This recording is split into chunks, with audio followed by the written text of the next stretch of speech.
నమస్కారం. Health file కార్యక్రమానికి స్వాగతం. మన హెల్త్ ఫైల్లో మన టాపిక్ కోలన్ రెక్టల్ క్యాన్సర్. ఈ కోలన్ రెక్టల్ క్యాన్సర్ ఇంత ర్యాపిడ్గా పెరగడానికి కారణాలు ఏంటి, అసలు ఈ కోలన్ రెక్టల్ క్యాన్సర్ని ఎలా డయాగ్నోస్ చేస్తారు, దీని సిమ్టమ్స్ ఎలా ఉంటుంది, దీని స్క్రీనింగ్ ఎలా చేస్తారు, దీని ప్రివెన్షన్ ఎలా ఉంటుంది, ఇవన్నీ అడిగి తెలుసుకుందాం. సో మనతో పాటు ఉన్నారు ఇవాళ సిహెచ్ మోహన వంశీ గారు, ప్రముఖ ఆంకాలజిస్ట్. నమస్కారం డాక్టర్ గారు. నమస్తే అండి. డాక్టర్ గారు, ఈ కోలన్ రెక్టల్ క్యాన్సర్ చాలా కామన్గా అనిపిస్తుంది కదా, ఎవరిలో ఎక్కువ వస్తుంది అండ్ దీని రిస్క్ ఫ్యాక్టర్స్ ఎలా ఉంటాయి? ఈ కోలోరెక్టల్ క్యాన్సర్స్ అనేవి మీరు అన్నట్టు అర్బన్ ఇండియాలో చాలా కామన్ అండి. రూరల్ ఇండియాలో ఈ కోలన్ క్యాన్సర్ చాలా తక్కువ చూస్తుంటాము. Elsewhere in the world, western వరల్డ్లో ఈ కోలన్ క్యాన్సర్ ఇన్సిడెన్స్ చాలా ఎక్కువ అండి. చిన్న ఎగ్జాంపుల్, నైజీరియా మన middle income group African country. అక్కడ ప్రతి 1,00,000 మందికి ఈ సంవత్సరానికి ఒకళ్ళిద్దరు కోలన్ క్యాన్సర్ బారిన పడుతున్నట్టయితే, అదే న్యూయార్క్ సిటీలో ప్రతి సంవత్సరానికి 200 మంది కోలన్ క్యాన్సర్ బారిన పడుతున్నారు. అంటే ప్రతి 1,00,000 మందికి. అంటే అంత ఎక్కువ ఇన్సిడెంట్స్ అనమాట ఈ డెవలప్డ్ కంట్రీస్లో. అండర్ డెవలప్డ్ కంట్రీస్ లైక్ ఆస్, మన రూరల్ ఏరియాలో ఈ కోలన్ క్యాన్సర్ ఇన్సిడెంట్స్ అంటే చాలా తక్కువగా చూస్తుంటాం. బట్ మన దేశంలో కూడా ర్యాపిడ్గా ఎకానమీ ప్రోగ్రెస్ అయ్యే కొలది ఈ కోలన్ క్యాన్సర్ ఇన్సిడెంట్స్ ముఖ్యంగా మన పట్టణ ప్రాంతాల్లోని ప్రజల్లో చాలా ఎక్కువగా చూస్తున్నాం. ఈ పట్టణ ప్రాంత ప్రజల్లో ఎక్కువగా చూడటానికి కారణం ఏంటంటే లైఫ్ స్టైల్. పట్టణ ప్రాంత ప్రజల్లో ఉండే life style, lack of physical activity. ఎక్కువసేపు ఫిజికల్గా యాక్టివ్గా లేకపోవటం. ఎంతసేపు ఈ సాఫ్ట్వేర్ కంపెనీస్, ఆఫీసర్స్ అంతా కూడా ఎప్పుడు ఆఫీస్లో కూర్చొని పనిచేస్తుంటారు అందరూ కూడా. వీళ్ళలో ఫిజికల్ యాక్టివిటీ తక్కువ ఉన్నప్పుడు ఈ కోలన్ క్యాన్సర్ వచ్చే అవకాశాలు ఎక్కువగా ఉంటాయి. అలాగే వీళ్ళు తీసుకునే ఆహారం అంటే ఈ ఫ్యాటీ డైటు, ఈ processed meats, red meat, fast foods, burgers, pizzas, ఈ ఫాస్ట్ ఫుడ్స్, ప్రాసెస్డ్ మీట్ తీసుకునే వాళ్ళలో ఈ కోలన్ క్యాన్సర్ వచ్చే అవకాశాలు ఎక్కువగా ఉంటాయి. ఇవన్నీ కూడా అర్బన్ లైఫ్ స్టైల్. వీళ్ళలో ఈ కోలన్ క్యాన్సర్ వచ్చే అవకాశాలు ఎక్కువగా ఉంటాయి. అలాగే ఊబకాయం, ఒబేసిటీ ఉన్న వాళ్ళలో కూడా ఈ కోలన్ క్యాన్సర్ వచ్చే అవకాశాలు చాలా ఎక్కువగా ఉంటాయి. సో రెగ్యులర్గా ఎక్సర్సైజ్ చేస్తూ, ఫ్రెష్ ఫ్రూట్స్, గ్రీన్స్ ఎక్కువగా తింటూ, red meat, processed meats, white ఇవన్నీ తక్కువగా తిన్నట్టయితే వాళ్ళలో కోలన్ క్యాన్సర్ వచ్చే అవకాశాలు చాలా తక్కువగా ఉంటాయి. అలాగే ఈ కొన్ని రకాల ఇన్ఫ్లమేటరీ బవల్ డిసీజెస్ అంటారు, అల్సరేటివ్ కోలైటిస్, క్రాన్స్ డిసీజు, వీళ్ళలో ఈ కోలన్ క్యాన్సర్ వచ్చే అవకాశాలు కూడా చాలా ఎక్కువగా ఉంటాయి. ఇవే కాకుండా కొన్ని జెనెటిక్ సిండ్రోమ్స్ ఉన్నాయి. అబౌట్ 3% ఆఫ్ కోలన్ క్యాన్సర్ పేషెంట్స్లో ఫెమిలియల్ నాన్ పాలిపోసిస్ కోలీలో, వీళ్ళలో ఈ లించ్ సిండ్రోమ్ అని కూడా అంటారు, వీళ్ళలో ఈ క్యాన్సరు ఇంకా మిగతా క్యాన్సర్స్ అవి కూడా వచ్చే అవకాశాలు ఎక్కువగా ఉంటాయి. ఇదే కాకుండా ఫెమిలియల్ ఎడినోమాటోసిస్ పాలిపోసిస్ కోలి అని ఇంకో సిండ్రోమ్ ఉంది. అందులో 14 ఇయర్స్కే వాళ్ళలో కోలన్ నిండా పాలిప్స్ రావటం, 30-35 ఇయర్స్కి క్యాన్సర్ వచ్చేయటం కూడా చూస్తుంటాం. వాళ్ళలో మొత్తం కోలన్ అంతా కూడా ఇన్వాల్వ్ అయిపోతుంది క్యాన్సర్తో. ఈ కోలన్ క్యాన్సరు యాజ్ సచ్ కోలన్లో పాపిలోమాస్, పాలిప్స్ అంటారు. ఈ పాలిప్స్ ఉన్న వాళ్ళలో కూడా ఈ కోలన్ క్యాన్సర్ వచ్చే అవకాశాలు ఎక్కువగా ఉంటాయి. ఓకే డాక్టర్ గారు, మరి దీని సిమ్టమ్స్ ఎలా ఉంటాయి? సిమ్టమ్స్, మన కోలన్ అనేది చాలా పెద్ద ఆర్గన్ అండి. రైట్ కోలను, ట్రాన్స్వర్స్ కోలను, లెఫ్ట్ కోలన్ అంటాము. ఇండియాలో లెఫ్ట్ కోలన్ క్యాన్సర్స్ చాలా ఎక్కువగా చూస్తుంటాము. ఈ లెఫ్ట్ కోలన్ క్యాన్సర్ సిమ్టమ్స్ ఏంటంటే వర్సనింగ్ కాన్స్టిపేషన్. అంటే మామూలుగా రోజు ఒకసారి పాస్ చేసేవాళ్ళు 2 రోజులకు ఒకసారి, తర్వాత 3 రోజులకు ఒకసారి అట్లా పాస్ చేస్తున్నట్టయితే అది ఒక ఇంపార్టెంట్ సిమ్టమ్. ఇదే కాకుండా ఆల్టర్నేటింగ్ కాన్స్టిపేషన్ అండ్ డయేరియా. అంటే కొన్నాళ్ళు కాన్స్టిపేషన్ ఉండటం, కొన్నాళ్ళు డయేరియా ఉండటం, మోషన్లో బ్లడ్ పట్టడం, మోషన్లో గమ్ లాంటి సెక్రెషన్స్ బంకలాగా అంటాం, ఆ బంకలాగా పట్టడం, మోషన్లో బ్లడ్ మోషన్తో కలిసి రావటం, మోషన్ పాస్ చేసాక రావటం, మోషన్ యొక్క క్యాలిబర్ అంటే సన్నగా రావటం. అంటే లూమన్ అక్కడ బ్లాక్ అవుతుంది కదండి, సో మోషన్ గట్టి మోషన్ వచ్చినా సన్నగా వస్తుంది, క్యాలిబర్ తగ్గుతుంది. అలాగే ఫీలింగ్ ఆఫ్ ఇన్కంప్లీట్ ఎవాక్యుయేషన్. అంటే మనకి మోషన్ పాస్ చేసాక ఒక మంచి ఫీలింగ్ ఉంటుంది. ఎస్, మన మోషన్ అంతా పాస్ చేసినాక ఒక చక్కటి ఫీలింగ్ ఉంటుంది. ఫీలింగ్ ఆఫ్ ఇన్కంప్లీట్ ఎవాక్యుయేషన్ అంటే ఆ రెక్టంలో ట్యూమర్ ఉన్నప్పుడు మన బ్రెయిన్ అది మోషన్గానే పర్సీవ్ చేస్తుంది. ట్యూమర్ ఉంటుంది మనకి, బట్ ఆ ట్యూమరు మోషన్ లాగా అనిపిస్తుంటుంది మనకి. ఫీలింగ్ ఆఫ్ ఇన్కంప్లీట్ ఎవాక్యుయేషను ఇది చాలా ఇంపార్టెంట్ వార్నింగ్ సిగ్నల్ అనమాట.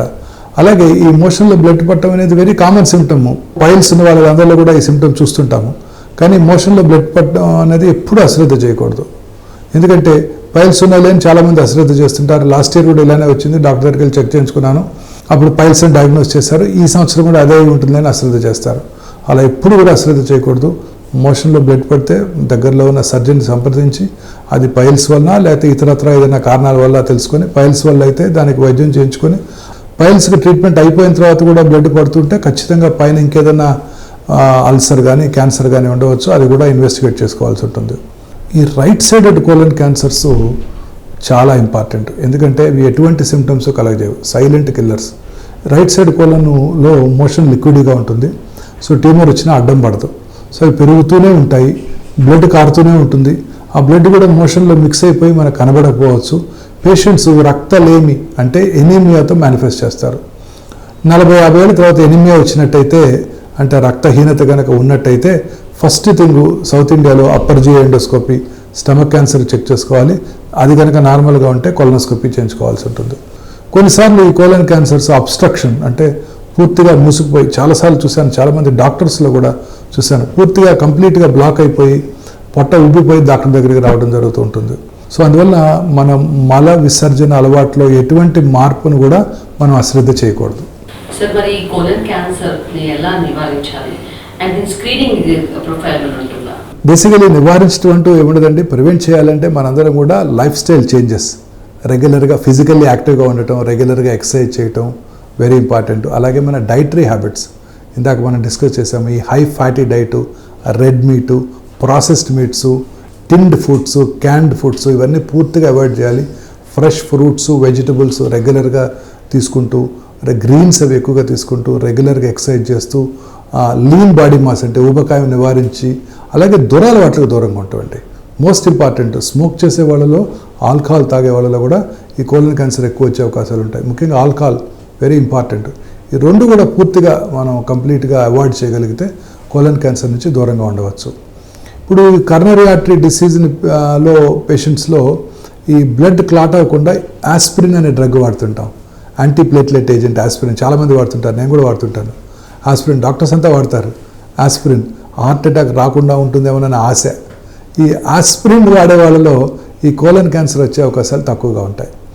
అలాగే కొన్ని రకాల ఇన్ఫెక్షన్స్, స్ట్రెప్టోకోకస్ గ్యాలలైటికస్, ఎంట్రోబ్యాక్టీరియా, వీళ్ళల్లో కూడా some sort of toxins release అవటం వలన ఈ కోలన్ క్యాన్సర్ వచ్చే అవకాశాలు ఎక్కువగా ఉంటాయి.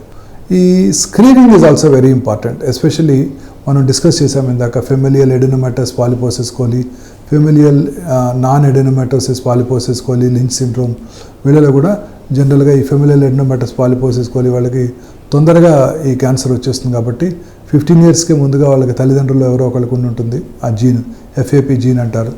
అది ఉన్నట్టయితే వాళ్ళు ముందుగా కొలనోస్కోపీ చేయించుకోవాల్సి ఉంటుంది. ఆ తర్వాత కూడా 3 నుంచి 5 సంవత్సరాలకు ఒకసారి కొలనోస్కోపీ చేసుకుంటూ అవసరమైతే FAP జీన్ ఉన్న వాళ్ళలో టోటల్ ప్రాక్టోకోలెక్టమీ చేయడం జరుగుతూ ఉంటుంది.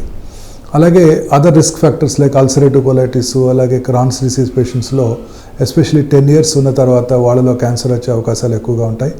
అందువల్ల వాళ్ళు long standing ulcerative colitis patients సంవత్సరానికి ఒకసారి కొలనోస్కోపీ చేసుకుంటూ క్యాన్సర్గా ఏమైనా మారిందా లేదా గమనించాల్సి ఉంటుంది. సో ఇవన్నీ కూడా చాలా ఇంపార్టెంట్. అలాగే పాలిప్స్ ఉన్నవాళ్ళు, అంటే హిస్టరీ ఆఫ్ పాలిప్స్ ఉన్నట్టయితే అది కూడా రిస్క్ ఫ్యాక్టరే. పాలిప్స్ ఒకసారి పాలిపెక్టమీ చేయించుకున్నాక వాళ్ళు కూడా డాక్టర్ యొక్క రికమెండేషన్ బట్టి 3 to 5 yearsకి ఒకసారి కొలనోస్కోపీ చేసుకోవడం ద్వారా మనం క్యాన్సర్ రాకుండా చేసుకోవడానికి లేదా క్యాన్సర్ని ముందుగా గుర్తించడానికి అవకాశం ఉంటుంది. ఈ రిస్క్ ఫ్యాక్టర్స్ ఎక్కువ ఉన్న వాళ్ళు ఒక ఇంపార్టెంట్ 2 టెస్టులు ఇంపార్టెంట్. ఒకటి ఇందాక మనం చెప్పినట్టు కొలనోస్కోపీ సిగ్మాడోస్కోపీ. రెండోది ఫీకల్ అకల్ట్ బ్లడ్ టెస్టింగ్, అంటే మోషన్లో బ్లడ్ ఏమైనా ఉందా లేదా తెలుసుకోవటం. దీనికి కొన్ని రకాల బయోకెమికల్ మెథడ్స్, ఇమ్యూనోకెమికల్ మెథడ్స్ కూడా అందుబాటులో ఉన్నాయి. బయోకెమికల్ మెథడ్స్ గ్వాయిక్ టెస్ట్ అంటారు, వెరీ పాపులర్. బట్ దీనికి చాలా డైటరీ రిస్ట్రిక్షన్స్ అన్నీ ఉంటాయి. ఇమ్యూనోకెమికల్ మెథడ్స్ ఆర్ ప్రిఫరబుల్. వీటిల్లో డైటరీ రిస్ట్రిక్షన్స్ లేకుండా మనం టెస్ట్ చేసుకుంటూ, ఒకవేళ ఫీకల్ అకల్ బ్లడ్ టెస్టింగ్ అనుకున్నట్టయితే దానికి తగిన విధంగా స్క్రీనింగ్ కొలనోస్కోపీ లేదా సిగ్మాడోస్కోపీ చేసుకోవాల్సి ఉంటుంది. ఈ మధ్యకాలంలో స్టూల్ DNA టెస్ట్ కూడా అందుబాటులోకి వచ్చింది. ఈ స్టూల్ DNA టెస్ట్లో బయోకెమికల్ మార్కర్స్ ఉంటాయి, జెనెటిక్ మార్కర్స్ ఉంటాయి. వాటిని ఐడెంటిఫై చేసి క్యాన్సర్ ఉందా లేదా తెలుసుకునే టెస్ట్ కూడా ఇప్పుడు మనకు అందుబాటులోకి వచ్చాయి. సో వీటన్నిటి ద్వారా కోలన్ క్యాన్సర్ని మనం ముందుగా గుర్తించడానికి అవకాశం ఉంటుంది. అలాగే ఎక్సెసివ్గా నైట్ టైం పనిచేసే ఎంప్లాయీస్, ఈ BP ఆఫీస్లో రాత్రంతా పనిచేస్తూ అమెరికన్ టైమింగ్స్కి, యూరోపియన్ టైమింగ్స్కి, వాళ్ళలో ఎక్సెసివ్ వైట్ లైట్కి ఎక్స్పోజ్ అయ్యి రాత్రిపూట నిద్రపోకుండా పగలు నిద్రపోవటం, మన రొటీన్ రిథమ్ డిస్టర్బ్ అయినప్పుడు వీళ్ళలో colon cancer, breast cancer, endometrial cancer వచ్చే అవకాశాలు ఎక్కువగా ఉంటాయి. సో రెగ్యులర్గా వీటన్నిటికీ చెక్ చేయించుకోవటం, వీళ్ళందరూ కూడా రెగ్యులర్గా అవసరమైతే స్క్రీనింగ్ చేసుకోవటం, సిమ్టమ్స్ ఏమైనా ఉన్నట్టయితే వెంటనే చెక్ చేసుకోవడం చాలా ఇంపార్టెంట్. డాక్టర్ గారు, ఈ కోలన్ రెక్టల్ క్యాన్సర్ ఎలా డయాగ్నోస్ చేస్తారో, దీని స్టేజింగ్ ఎలా చేస్తారు? రెక్టల్ క్యాన్సర్ అయితే చాలా ఈజీగా మనం క్లినికల్ ఎగ్జామినేషన్లోనే రెక్టల్ ఎగ్జామినేషన్లోనే మనం దాన్ని ఈజీగా ఐడెంటిఫై చేయవచ్చు. కోలన్ క్యాన్సర్ని డయాగ్నోస్ చేయడానికి సిగ్మాడోస్కోపీ, కొలనోస్కోపీ ద్వారా మనం క్యాన్సర్ ఎక్కడ ఉన్నది, కరెక్ట్ లొకేషన్ ఎలా ఉంది, ఎంత అడ్వాన్స్ అయ్యింది, అలాగే బయాప్సీ చేయడం ద్వారా అది ఏ రకమైన క్యాన్సర్ కూడా తెలుసుకోవచ్చు. కొన్నిసార్లు సిగ్మాడోస్కోపీ, కొలనోస్కోపీ కంప్లీట్ చేయలేకపోయినట్టయితే వర్చువల్ కొలనోస్కోపీ అని కూడా చేస్తుంటారు. అంటే సిటీ స్కాన్ సహాయంతో వర్చువల్ కొలనోస్కోపీ చేసి ట్యూమర్ ఎక్కడుందో చూసి దాన్ని బయాప్సీ చేయడం జరుగుతూ ఉంటుంది. ఇదే కాకుండా ఈ డయాగ్నోసిస్ అయిపోయిన తర్వాత వాట్ ఈస్ మోస్ట్ ఇంపార్టెంట్ ఈ స్టేజింగ్ అనేది చాలా ఇంపార్టెంట్. ఎందుకంటే స్టేజింగ్ మీదనే ట్రీట్మెంట్ ఆధారపడి ఉంటుంది. సో మనకి కోలోరెక్టల్ క్యాన్సర్స్లో కోలన్ క్యాన్సరు ఒక రకంగా స్టేజింగ్ చేస్తాము, రెక్టల్ క్యాన్సర్కి కూడా స్టేజింగ్ ట్రీట్మెంట్ కూడా వేరుగా ఉంటుంది. కోలన్ క్యాన్సర్కి అయినట్టయితే మన first test whole body PET CT scan, positron emission tomographic scan అనమాట. ఈ స్కాన్ ద్వారా శరీరంలో ఈ క్యాన్సర్ ఎంత దూరం పాకిందో తెలుసుకునే అవకాశం ఉంటుంది. ఈ మధ్యకాలంలో మన దక్షిణ భారతదేశంలో మొట్టమొదటిసారిగా high definition digital PET scan ఈ ఒమేగా హాస్పిటల్ గచ్చిబౌలిలో ఏర్పాటు చేయడం జరిగింది. ఈ డిజిటల్ పెట్ స్కాన్ యొక్క అడ్వాంటేజ్ ఏంటంటే అతి తక్కువ రేడియేషన్ ఎక్స్పోజర్. నార్మల్గా బయట ఉన్న అనలాగ్ పెట్ స్కాన్స్లో రేడియేషన్ ఎక్స్పోజర్ 23 to 24 మిల్లీసీవరెట్స్ ఉన్నట్టయితే డిజిటల్ పెట్ స్కాన్లో మోర్ సెన్సిటివ్ స్కాను 8 మిల్లీసీవరెట్స్ రేడియేషన్లోనే చేయడానికి అవకాశం ఉంటుంది. ఎందుకంటే ఇది ఆర్టిఫిషియల్ ఇంటెలిజెన్స్ పవర్డ్ మెషిన్ కాబట్టి ఆటోమేటిక్ పొజిషనింగ్తో ఇంక్రీజ్డ్ ఫీల్డ్ ఆఫ్ విజన్తో చేస్తూ ఉంటారు. కాబట్టి మొత్తం స్కాన్ అంతా కూడా 3 to 4 మినిట్స్లో అయిపోతుంది. నార్మల్గా 12 to 15 మినిట్స్ పట్టేది 3 to 4 మినిట్స్లో అయిపోతుంది. కాబట్టి చాలా ఈజీగా మనము ఈ పెట్ స్కాన్ చేసుకుని శరీరంలో ఎంత దూరం పాకిందో తెలుసుకోవచ్చు. రెక్టల్ క్యాన్సర్ వచ్చేసరికి కొంచెం డిఫరెంట్గా ఉంటుంది. ఇక్కడ రెక్టము సిటీ స్కాన్ కన్నా కూడా MRI ద్వారా మనం కరెక్ట్గా ఐడెంటిఫై చేయగలుగుతాం. రెక్టల్ క్యాన్సర్స్లో ట్యూమర్ ఎంత డెప్త్లోకి వెళ్ళింది అనేది ఇంపార్టెంట్. దానికి MRI చాలా యూస్ఫుల్గా ఉంటుంది. For the first time in our country digital PET MR Omega గచ్చిబౌలిలో అందుబాటులోకి తీసుకురావడం జరిగింది. ఈ డిజిటల్ పెట్ MR ద్వారా రెక్టంలో ఉన్న 4 లేయర్స్ 3 లేయర్స్లో ట్యూమర్ ఇన్నర్ లేయర్ నుంచి బయట ఎంత దూరం పాకింది, అలాగే పెరిరెక్టల్ లింఫ్ నోడ్స్ ఎంతవరకు ఇన్వాల్వ్ అయ్యి అనేది MRI డిజిటల్ పెట్ MR ద్వారా యాక్యురేట్గా స్టేజింగ్ చేయగలుగుతాం అనమాట. బేసికల్గా అన్ని కోలన్ క్యాన్సర్స్కి మన క్యాన్సర్లో అన్ని ట్రీట్మెంట్స్ లాగానే surgery, radiation and medical oncology అంటే కీమోథెరపీ, అలాగే కీమోథెరపీతో పాటు ఇప్పుడు టార్గెటెడ్ థెరపీలు, ఇమ్యూనోథెరపీలు కూడా అందుబాటులోకి వచ్చాయి. క్యాన్సర్ ట్రీట్మెంట్లో మోస్ట్ ఇంపార్టెంట్ ఆస్పెక్ట్ ఏంటంటే టీమ్ అప్రోచ్. అంటే surgical oncologist, medical oncologist, radiation oncologist, pathologist, అలాగే న్యూక్లియర్ మెడిసిన్ స్పెషలిస్టు, ఎందుకంటే PET-CT, PET-MR వాళ్ళు రిపోర్ట్ చేస్తారు కాబట్టి, రేడియాలజిస్టు అందరూ కూడా వెరీ ఇంపార్టెంట్ రోల్ ప్లే చేస్తారు. స్టేజ్ని బట్టి క్యాన్సర్ ట్రీట్మెంట్ ఆధారపడి ఉంటుంది. ఉదాహరణకి కోలన్ క్యాన్సర్ తీసుకున్నట్టయితే జనరల్గా ఎర్లీ స్టేజెస్లో ఉన్నప్పుడు వీటికి సర్జరీ చేయడం ద్వారా వాటిని పూర్తిగా క్యూర్ చేయడం జరుగుతుంది. సర్జరీ అంటే depending on the location, right side కోలన్లో ఉన్నట్టయితే రైట్ హెమికోలెక్టమీ, లెఫ్ట్ సైడ్ ఉన్నట్టయితే లెఫ్ట్ హెమికోలెక్టమీ చేయడం ద్వారా మనం ఈ క్యాన్సర్ని పూర్తిగా క్యూర్ చేయడానికి అవకాశం ఉంటుంది ఎర్లీగా గుర్తించినప్పుడు. కొన్నిసార్లు లేట్ స్టేజెస్లో అంటే కొన్నిసార్లు లివర్ కూడా పాకినప్పుడు క్యాన్సర్ని గుర్తించినట్టయితే ఈ సర్జరీ చేస్తున్నప్పుడే సాలిటరీ కానీ 2 కానీ లివర్ మెటాస్టసిస్ ఉన్నట్టయితే వాటిని కూడా ఈ సర్జరీ చేస్తున్నప్పుడే సెకండరీస్ని కూడా ఎక్సైజ్ చేయడం ద్వారా మనం వాటిని క్యూర్ చేయవచ్చు. కొన్నిసార్లు సెకండరీస్ ఉన్నప్పుడు సర్జరీ కనుక చేయలేకపోయినట్టయితే మనము మైక్రోవేవ్ అబ్లేషను, రేడియో ఫ్రీక్వెన్సీ అబ్లేషన్ ద్వారా ఆ ట్యూమర్స్ని పూర్తిగా ఎరాడికేట్ చేయడానికి అవకాశం ఉంటుంది. ఇంకా ఇవి కూడా యాక్సెసిబుల్గా లేనప్పుడు సైబర్ నైఫ్, అది ఒక అడ్వాన్స్డ్ రేడియేషన్ టెక్నాలజీ సిస్టమ్. అది రోబాటిక్ స్టీరియోటాక్టిక్ రేడియో సర్జరీ అంటారు. ఈ రోబాటిక్ స్టీరియోటాక్టిక్ రేడియో సర్జరీలో ట్యూమర్ ఎంత డెప్త్లో ఉన్నప్పటికీ అతి ప్రిసైజ్గా అది వెళ్ళి ఆ పార్ట్ని మాత్రమే రేడియేషన్ చేసి డిస్ట్రాయ్ చేసేస్తుంది. Very useful for liver secondaries which are inaccessible. Multiple lesions ఉన్నప్పుడు, సర్జరీకి అనువుగా లేనప్పుడు, రేడియో ఫ్రీక్వెన్సీ మైక్రోవేవ్ అబ్లేషన్ కూడా చేయలేనప్పుడు సైబర్ నైఫ్ మనకి చాలా యూస్ఫుల్గా ఉంటుంది.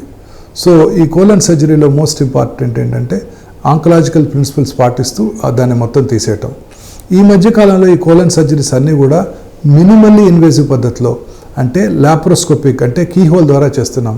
కీహోల్ ద్వారా చేసినప్పుడు అడ్వాంటేజ్ ఏంటంటే 3 డైమెన్షనల్ మనం ఇమేజ్ చేసే కెమెరాని లోపల పెట్టినప్పుడు మనం నేకెడ్ అయితే చూసిన దానికన్నా 10 to 15 టైమ్స్ బిగ్గర్ ఇమేజ్ మన ఆపరేటింగ్ రూమ్ స్క్రీన్లో చూస్తూ సర్జరీ చేసినప్పుడు క్యాన్సర్ వచ్చిన భాగము, అది ఎక్కడికైతే పాకడానికి అవకాశం ఉందో లింఫ్ గ్లాండ్స్ అన్నీ కూడా చాలా స్పష్టంగా విజువలైజ్ చేసి పూర్తిగా తీసివేయడానికి అవకాశం ఉంటుంది. అలాగే రెక్టల్ క్యాన్సర్ సర్జరీకి వచ్చినప్పుడు ఈ రెక్టల్ క్యాన్సరు చాలాసార్లు అందరూ కూడా లేట్ స్టేజ్లోనే డయాగ్నోస్ చేయబడతాయి. జనరల్గా వెరీ ఎర్లీగా చాలా తక్కువ మంది, 100కి ఒకళ్ళు కూడా రారు. ఈ మజిల్లోకి వెళ్ళిపోతాయి రెక్టల్ క్యాన్సర్స్. ఇలాంటి వాళ్ళందరికీ ముందుగా సర్జరీ చేయకుండా కీమో రేడియోథెరపీ ఇచ్చి, రేడియేషను కీమోథెరపీ ఇచ్చి దాన్ని డౌన్ సైజ్ చేసి ఆ తర్వాత సర్జరీ చేయడం జరుగుతుంది. ఆ కీమో రేడియేషన్ థెరపీ ఇచ్చి డౌన్ సైజ్ చేయడం ద్వారా మనము ఆ ట్యూమర్ని బాగా తగ్గించే సర్జరీ చేయడం ద్వారా సర్వైవల్ బెనిఫిట్ ఉంటుంది. అంటే ఎక్కువ కాలం సర్వైవ్ అయ్యే అవకాశాలు ఎక్కువగా ఉంటాయి. సర్జరీ చేస్తున్నప్పుడు ఇంతకు ముందు కాలంలో ఇవన్నీ కూడా ఓపెన్ నేకెడ్ అయితే కట్ చేసి చేసేవాళ్ళం, పెద్దగా కోత కోసి. ఇప్పుడు ఇవన్నీ కూడా లాప్రోస్కోపీ పద్ధతి ద్వారా చేస్తున్నాము. ఈ మినిమల్ ఇన్వేజివ్ పద్ధతి ఈ రెక్టల్ క్యాన్సర్ సర్జరీకి చాలా యూస్ఫుల్గా ఉంటుంది. ఎందుకంటే ఈ రక్తం పక్క నుంచే మన యూరినరీ బ్లాడర్కి వెళ్ళే నర్వ్స్, అలాగే మెన్లో సెక్షువల్ ఆర్గన్స్కి వెళ్ళే నర్వ్స్ అన్నీ కూడా ఈ పక్క నుంచే వెళ్తాయి. ఈ నర్వ్స్ని మనం లాప్రోస్కోపిక్ పద్ధతిలో చేస్తున్నప్పుడు ఈ నర్వ్స్ని మనం చాలా ప్రిసైజ్గా ఐడెంటిఫై చేసి ఆ నర్వ్స్ని ప్రిజర్వ్ చేస్తూ సర్జరీ చేయడం ద్వారా post operative sexual complications, bladder problems తగ్గించడానికి అవకాశం ఉంటుంది. ఇదే పెద్దగా కొత్త కోర్స్ చేసినా కూడా మన ఈ నర్వ్స్ మన నేకెడ్ అయి కనబడవు. ఈ లాప్రోస్కోపిక్ పద్ధతిలో 10 to 14 times మ్యాగ్నిఫైడ్ ఇమేజ్ చూస్తున్నప్పుడు ఈ నర్వ్స్ మనకు స్పష్టంగా చూసి విజువలైజ్ చేసి వాటిని ప్రిజర్వ్ చేయడానికి అవకాశం ఉంటుంది. అలాగే కొన్నిసార్లు రెక్టల్ క్యాన్సర్ సర్జరీలో యానల్ స్పింక్టర్ అంటే మన మల విసర్జనని కంట్రోల్ చేసే మెకానిజంకి దగ్గరగా ఉన్నప్పుడు నేకెడ్ అయితే చేసిన దానికన్నా లాప్రోస్కోపిక్ పద్ధతిలో చేసినప్పుడు ఆ స్పింక్టర్ని ప్రిజర్వ్ చేసి మోషన్ని బయటకు రాకుండా, అంటే పొట్ట భాగంలో బయట పెట్టకుండా కింద నుంచే మోషన్ పాస్ చేయించడానికి అవకాశం ఉంటుంది. సో అందువలన ఈ సర్జరీస్ అన్నీ కూడా ఈ మధ్యకాలంలో మినిమల్లీ ఇన్వేజివ్ పద్ధతిలో కీహోల్ ద్వారానే చేయడం జరుగుతుంది. తద్వారా మంచి రిజల్ట్స్ ఇవ్వడానికి అవకాశం ఉంటుంది. ఈ కోలోరెక్టల్ క్యాన్సర్ అయిపోయిన తర్వాత కూడా వాళ్ళు రేడియేషన్ కీమో తీసుకోవాల్సి వస్తుందా? Most of the patients, colon cancer పేషెంట్లు అందరూ కూడా సర్జరీ అయిపోయిన తర్వాత స్టేజ్ని బట్టి మోస్ట్లీ అందరికీ కూడా కీమోథెరపీ అవసరపడుతుంది. ఈ కీమోథెరపీ ఇవ్వడం ద్వారా పోస్ట్ ఆపరేటివ్గా మళ్ళీ క్యాన్సర్ని తిరిగి రాకుండా చేసుకోవడానికి అవకాశం ఉంటుంది. అలాగే రేడియోథెరపీ కూడా లెఫ్ట్ సైడెడ్ క్యాన్సర్స్లో, ముఖ్యంగా రెక్టల్ క్యాన్సర్స్లో మనం ఇందాక డిస్కస్ చేసినప్పుడు జనరల్గా సర్జరీకి ముందే రేడియోథెరపీ ఇచ్చి ఆ తర్వాత సర్జరీ చేయడం జరుగుతుంటుంది. కొన్నిసార్లు క్యాన్సర్ శరీరంలో ఇతర భాగాలకు పాకినప్పుడు, ఎస్పెషల్లీ లివర్కి పాకినప్పుడు సర్జరీ చేయలేని సందర్భాల్లో రేడియో ఫ్రీక్వెన్సీ అబ్లేషను, మైక్రోవేవ్ అబ్లేషను, అలాగే రేడియోథెరపీ కూడా యూస్ఫుల్గా ఉంటుంది. ఈ రేడియోథెరపీని ఇప్పుడు stereotactic robotic radio surgery cyber knife ద్వారా ఇవ్వడం జరుగుతుంది. ఈ ప్రీ ఆపరేటివ్ రేడియేషన్ కూడా రెక్టల్ క్యాన్సర్స్కి ఇప్పుడు కొత్తగా artificial intelligence powered radiotherapy machines అందుబాటులోకి వచ్చాయి. వాటిని ఈథోస్ అంటారు. ఈ ఆర్టిఫిషియల్ ఇంటెలిజెన్స్ పవర్డ్ రేడియోథెరపీ యొక్క అడ్వాంటేజ్ ఏంటంటే ఆ మెషిన్లో ఇన్బిల్ట్ సిటీ స్కాన్ ఉంటుంది. సో ట్రీట్మెంట్ ఇచ్చే ముందు ట్యూమర్ వచ్చిన భాగాన్ని ప్రిసైజ్గా ఐడెంటిఫై చేసి కరెక్ట్గా దానికి మాత్రమే ట్రీట్మెంట్ని డెలివర్ చేసే అవకాశం ఉంటుంది. ఉదాహరణకి రెక్టమ్కి ముందు యూరినరీ బ్లాడర్ ఉంటుంది. అలాగే యూరినరీ బ్లాడర్ కొంచెం డిస్టెండ్ అయి ఉందనుకోండి, ఆ రోజు వారు యూరిన్ పాస్ చేయకుండా ట్రీట్మెంట్కి వచ్చారనుకోండి, ఆ టైంలో రెక్టమ్ కొంచెం వెనక్కి పుష్ చేయబడుతుంది. ఈ మెషిన్ ఎంత సెన్సిటివ్ మెషిన్ అంటే ముందుగా అది విజువలైజ్ చేస్తుంది, చూసిన తర్వాత ఆలోచిస్తుంది. మరి దానికి ఆర్టిఫిషియల్ ఇంటెలిజెన్స్ ఉంది. హ్యూమన్ బ్రెయిన్ కన్నా 20,000 times మోర్ పవర్ఫుల్. ఇదేమిటి, మన రేడియేషన్ ప్లాన్ చేసినప్పుడు బ్లాడర్ ఎక్కడుంది, రెక్టమ్ ఎక్కడుంది, ఇప్పుడు ఈ రెక్టమ్ ఏంటి కొంచెం వెనక్కి పుష్ చేయబడిందని చూస్తుంది, ఆలోచిస్తుంది, కొత్త లొకేషన్కి అడాప్ట్ చేసుకుని దానికి రీప్లాన్ చేసి రేడియేషన్ డెలివర్ చేస్తుంది 2 నిమిషాల్లో. అదే హ్యూమన్ బ్రెయిన్ ఆ పని చేయాలంటే 2 రోజులు పడుతుంది. This is the power of artificial intelligence. తద్వారా పక్కన ఉన్న నార్మల్ ఆర్గన్స్ మీద ఎటువంటి రేడియేషన్ పడకుండా, డోస్ పడకుండా మనం ట్యూమర్ మీదనే ప్రిసైజ్గా కాన్సన్ట్రేట్ చేయడానికి అవకాశం ఉంటుంది డోస్ డెలివరీకి. అలాగే ఈ అడ్వాన్స్డ్ కోలన్ క్యాన్సర్స్లో కీమోథెరపీతో పాటు ఇప్పుడు టార్గెటెడ్ థెరపీస్, బెవాసిజిమాబ్ అని, సెటుక్స్మాబ్ అనే టార్గెటెడ్ థెరపీస్ అందుబాటులో ఉన్నాయి. ఏ టార్గెటెడ్ థెరపీకి లొంగుతుందో ముందుగా తెలుసుకొని దానినే మనం ఈ కీమోథెరపీతో పాటు ఇచ్చినట్టయితే చాలా ఎక్కువ కాలం సర్వైవ్ అవడానికి అవకాశం ఉంటుంది. నార్మల్గా advanced colon cancer, stage 4 colon cancer patients classical typical కీమోథెరపీతో 12 to 14 months సర్వైవల్ ఉన్నట్టయితే టార్గెటెడ్ థెరపీస్ ఇవ్వటం ద్వారా 30 to 40 months సర్వైవల్ ఇవ్వడానికి అవకాశం ఉంటుంది. అలాగే ఇప్పుడు ఇమ్యూనోథెరపీ కూడా అందుబాటులోకి వచ్చింది. ఇమ్యూనోథెరపీ అంటే మన ఓన్ ఇమ్యూనిటీని ఇంప్రూవ్ చేసేది. అంటే నార్మల్గా మనలో ఇమ్యూన్ మెకానిజం ఉంటుంది, కిల్లర్ సెల్స్ అంటారు, టీ సెల్స్. మన హ్యూమన్ డిఫెన్స్ మెకానిజంలో ఇది ప్లేస్ ఏ కీ రోల్. ఈ కిల్లర్ సెల్స్ ఎనీ ఫారిన్ బాడీని డిస్ట్రాయ్ చేస్తాయి. కరోనా వైరస్ కావచ్చు, క్యాన్సర్ సెల్ కావచ్చు. కానీ cancer cells are much smarter. అదేం చేస్తాయంటే మన ఇమ్యూన్ మెకానిజంని బ్లంట్ చేస్తాయి, అంటే మాస్క్ చేస్తాయి. ఇమ్యూనోథెరపీ ఏం చేస్తుందంటే వాటిని అన్మాస్క్ చేసి మన కిల్లర్ సెల్స్ని, క్యాన్సర్ సెల్ని డిస్ట్రాయ్ చేయడానికి హెల్ప్ చేస్తుంది. సో ఇమ్యూనోథెరపీ ఫ్యూచర్లో వైడ్గా యూజ్ చేయబడుతుంది. ఒక వెరీ ఇంట్రెస్టింగ్ డ్రగ్ జోస్టెరిలుమాబ్ అని ఒక డ్రగ్ ఈ మధ్యనే బ్రేకింగ్ న్యూస్ కూడా ఉండింది. About 25 rectal cancer patients with advanced stage 4 cancer పేషెంట్స్ను ఈ జోస్టెరిలుమాబ్ ఇంజెక్షన్ ఇవ్వడం ద్వారా పూర్తిగా క్యూర్ చేయడం జరిగింది స్టేజ్ 4 క్యాన్సర్. బట్ దీనికి కూడా లిమిటేషన్స్ ఉన్నాయి. ముందుగా ఇది ఇమ్యూనోథెరపీకి యూస్ఫుల్గా ఉంటుందా లేదా, అంటే ఈ స్పెషల్ క్యాన్సర్ ఇమ్యూనోథెరపీకి లొంగుతుందా లేదా ముందుగా తెలుసుకునే మెకానిజం, అంటే టెస్టులు కూడా అందుబాటులో ఉన్నాయి. ఆ టెస్టులు కూడా చేసుకుని ఇమ్యూనోథెరపీకి లొంగుతుంటుందా అని తెలుసుకొని అప్పుడు మనం ఇవ్వాల్సి ఉంటుంది అడ్వాన్స్ క్యాన్సర్ పేషెంట్స్లో. సో ఈ కీమోథెరపీ, టార్గెటెడ్ థెరపీ, ఇమ్యూనోథెరపీస్తో లేట్ స్టేజ్ కోలన్ క్యాన్సర్ పేషెంట్స్కి, రెక్టల్ క్యాన్సర్ పేషెంట్స్ కూడా ప్రొలాంగ్డ్ లైఫ్ ఇవ్వడానికి అవకాశం ఏర్పడింది. ఓకే డాక్టర్ గారు, మీ వాల్యుబుల్ టైం మాకు కేటాయించినందుకు thank you very much. Thank you madam. Okay మీరు చూసారు కదండి, ఈరోజు మన హెల్త్ ఫైల్లో మన topic colon rectal cancer. So ఈ కోలన్ రెక్టల్ క్యాన్సర్ రాకుండా ఉండడానికి ఎలాంటి జాగ్రత్తలు తీసుకోవాలో, ఫస్ట్ ఆఫ్ ఆల్ మనకి కొంచెం సిమ్టమ్స్ అంటే మోషన్లో బ్లడ్ పడుతున్నా, లేకపోతే మోషన్ చాలా స్టిక్కీగా వస్తున్నా ఇమీడియట్గా డాక్టర్ని అప్రోచ్ కండి. అలాగే కోలన్ రెక్టల్ క్యాన్సర్ రాకుండా ఉండాలంటే లైఫ్ స్టైల్ మోడిఫికేషన్స్ ఫస్ట్ అండి. రెడ్ మీట్ అవాయిడ్ చేయండి, smoking, alcohol and fast foods like pizza, burgers ఇవన్నీ అంటే బాగా ఫ్యాటీ ఐటమ్స్ అవాయిడ్ చేయండి. సో ఈ కోలన్ రెక్టల్ క్యాన్సర్ రాకుండా ఉంటుంది. ఒకవేళ ఇంట్లో అంటే హెరిడిటీ వల్ల ఇంట్లో ఎవరికైనా ఉంటే ఎవ్రీ ఇయర్ ఒకసారి స్క్రీనింగ్ చేసుకుంటూ ఉండండి. సో హెల్త్ ఈజ్ వెల్త్ అన్నారండి. సో మీ ఆరోగ్యం మీ చేతిలో ఉంది. సో ఇది వాళ్ళ హెల్త్ ఫైల్. నమస్తే.